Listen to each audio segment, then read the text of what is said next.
Hola, ¿cómo están todos? Muy buenas noches. Estamos iniciando Entrevista Verdadera aquí en La Red. Vamos a hablar de la recopilación, de una historia, de un caso antiguo que se va a transformar luego en un libro. Son largas conversaciones, buscar varias fuentes de hace años para hablar del que conocimos como caso Dávila o el caso Codelco. Esto fue en los inicios de la vuelta a la democracia e involucró a un hombre en específico, Juan Pablo Dávila. ¿Con quién vamos a hablar ahora? Es con una persona que ha seguido este caso, lo siguió desde un principio y lo va a materializar esta historia, estas entrevistas, estos testimonios en un libro sobre el caso. Me refiero al periodista Dinko Kusanovic, que nos acompaña esta noche y que ha llevado harto tiempo trabajando en esto. Dinko, ¿cómo estás? Muchas gracias por acompañarnos. Hola, Beatriz, gracias por la invitación. Lo primero, ¿por qué el caso Dávila? Es un caso emblemático. Creo que cuando nosotros estábamos en la Escuela de Periodismo en los años 90 nos marcó profundamente, sobre todo por el golpe comunicacional que significó para la opinión pública de esa época. Y precisamente dentro de mi carrera como periodista, en un principio, ¿cierto?, el año 2000 en Revista ¿Qué pasa?, yo le realicé una entrevista a Juan Pablo Dávila. Fue la primera vez que él hizo una entrevista salido o egresado o de una forma afuera de la cárcel. Ya. Fue entre el año 2000 y 2001 y ahí fue donde yo lo conocí y tuve la oportunidad de hacer una entrevista. Me gustaría que volviéramos un poco sobre el caso Dávila para incorporar a todos los que nos escuchan y que no recuerdan tanto del caso, y para los que son más jóvenes que lo han conocido a lo mejor desde recortes de prensa o algo así. El caso Dávila, para que ustedes se hagan una idea, concentró toda la atención mediática durante muchas semanas, yo diría meses, donde se siguió este caso, muy parecido a lo que pasa hoy día, por ejemplo, con los casos de el cohecho, las coimas, las platas, la política que se sigue día a día, que se está en la puerta de tribunales, que se va buscando, qué sé yo, los porqué políticos. Bueno, fue muy parecido a eso. ¿De qué año estamos hablando y cómo describirías tú el caso Dávila? El caso Dávila comenzó en enero del año 1994, cuando se dio a conocer a la prensa, pero previamente existen antecedentes anteriores donde hubo reuniones previas entre Juan Pablo Dávila y su plana directiva mayor, digamos, y se dio a conocer a fines de enero de 1994. Básicamente el caso Dávila tiene que ver con una serie de operaciones de mercado futuro donde transaba libras de cobre en los mercados como bolsa de valores. Cuando saltaron las alarmas significó que hubo más de 1000 transacciones en menos de 3 o 4 meses y eso gatilló lo que hoy llamamos el Davilazo. Y eso significó cuánta defraudación para el fisco, cuánta plata estuvo involucrada y que fue algo de lo cual se conversó mucho porque estábamos hablando de Codelco. Y Codelco en ese entonces, igual que ahora, es la empresa más importante de Chile. La cifra es relativa, ¿eh? Ya. En un comienzo se hablaba de 500 millones de dólares. Juan Pablo Dávila insistía que eran 90 millones de dólares. Y finalmente se llegó a una cifra de 227 millones de dólares aproximadamente. Estamos hablando del año 94, para que hagan la proyección de lo que significaban 220 millones de dólares en esa época. Ahora, ¿cómo se generó toda esta suspicacia y que se apuntara directo a Juan Pablo Dávila? Todo esto para hacer recuerdos del caso. Porque empezamos a conocer varios conceptos, por ejemplo, las compras o las ventas a futuro, que era el departamento donde trabajaba Juan Pablo Dávila y que empezamos a entender que era, claro, todos esos negocios donde se proyectaba cierto precio del cobre. ¿Qué es lo que pasó ahí?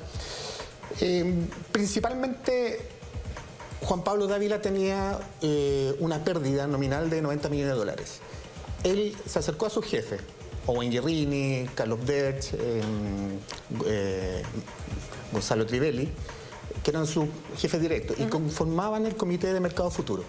Él los citó a una reunión, que fue un día domingo, en la tarde, y a partir de ahí se empezó a generar el caso Codelco. Él dijo, hay una pérdida nominal, yo tengo la solución para esto.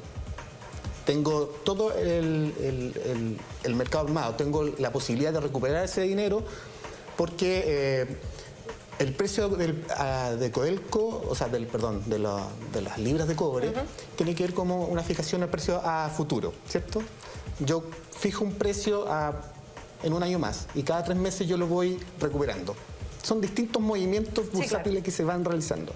Entonces, los jefes de Juan Pablo Dávila dijeron, pare, señor, aquí hay una pérdida nominal, nunca hemos llegado a tanta pérdida en unas transacciones de mercado futuro, usted está solo. Y ahí se comenzó a gatillar lo que es el caso Codelco. Exacto. Recuerdo que en esa época en algún momento nadie conocía quién era Juan Pablo Dávila. No. Estaban todos parados, todos los periodistas en la puerta esperando a quién podía salir para dar declaraciones. En fin, fue un tema. Después ya se identificó a Juan Pablo Dávila, entró a tribunales, estuvo preso Juan Pablo Dávila también por este caso. ¿Cómo se dio esta conversación? Porque, a ver, Juan Pablo Dávila fue el hombre más buscado en algún momento, ¿no? El más requerido a propósito de todo este escándalo que tenía todos los medios de comunicación encima. Cayó preso, estuvo unos años preso y de ahí, de alguna manera, desapareció del foco público. ¿Qué pasa cuando lo entrevistas, Dinko, por primera vez? Me llegó la información de que él se había convertido en la iglesia adventista. Cuando yo trabajaba en la revista ¿Qué pasa?, me llegó esa información. ¿Esto en la cárcel? Él estaba fuera de la cárcel, él estaba viviendo en Quillota en esa época. Él estuvo en la cárcel de Quillota los primeros 3 años de Perdón, de ¿cuánto cárcel. estuvo preso? En total fueron 10 años, pero tuvo unos momentos donde estuvo en libertad mientras terminaba un juicio a otro. En el primer periodo estuvo 3 años en la cárcel de Quillota. Ahí yo lo conocí. Lo llamé por teléfono, le dije, quiero hacerte una entrevista. Y él me dijo, ya. Él era una persona muy reticente a los medios. Si tomamos, digamos, en cuenta que él nunca dio entrevistas. A Raquel Correa fue la única persona que le dio una entrevista en televisión. Muy pocas que yo recuerdo. Muy pocas, y en ese periodo me dijo, ok, ven a Quillota. Tomé el fotógrafo de la revista y nos fuimos a Quillota. Y entre unos paltos donde él hacía unas pequeñas asesorías, yo lo entrevisté aproximadamente unas 10 horas. 10 horas. ¿Y cómo sucedió esa conversación? ¿Qué es lo que querías averiguar tú de Juan Pablo Dávila? Principalmente, bueno, había muchas dudas, ¿cierto? ¿Qué pasó con la plata? ¿Dónde se fue la plata? La opinión pública tenía esa sensación que él se había robado el dinero, se lo había llevado a su casa. O sea, había toda una duda respecto a por qué estaban en operaciones a futuro con pérdidas.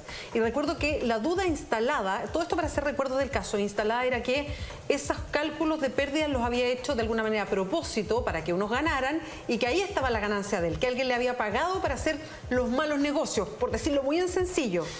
Principalmente la teoría era que él tenía corredores de las bolsas de metales asociados a estos pagos de comisiones y que él tenía una cuenta en las Islas Caimán y ahí iban a depositaban todo el dinero, que finalmente todo eso se fue desechando en la medida que se fue conociendo el caso.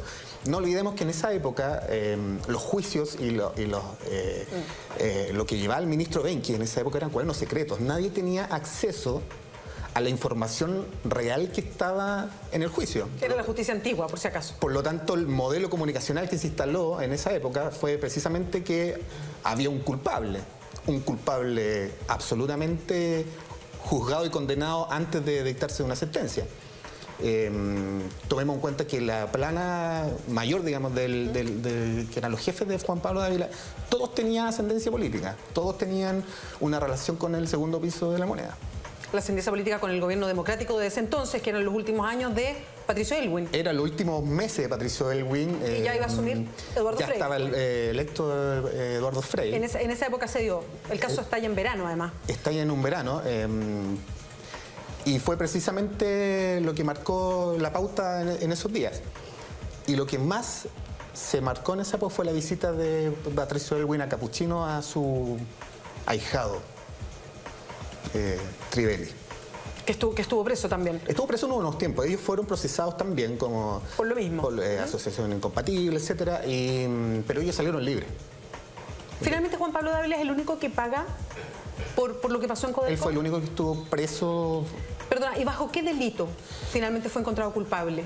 Él estuvo preso principalmente por fraude al fisco. Él estuvo 7 años por fraude al fisco. Negociación incompatible también fue lo otro. Sí, no suenan esos casos a propósito de la historia. Y tiene una relación muy directa con los personajes que están hoy día. Exactamente, a eso vamos a ir con Dinko Kusanovich, que está conversando con nosotros a propósito de la historia de Juan Pablo Dávila, que estará en un libro. Le vamos a preguntar a Dinko, a propósito de esta entrevista larga con Juan Pablo Dávila, ¿qué reconoce él respecto a este delito y qué pasó con la plata? Si se puede preguntar eso. Lo vamos a hacer, vamos a seguir esta conversación después de una pausa. Espérenos.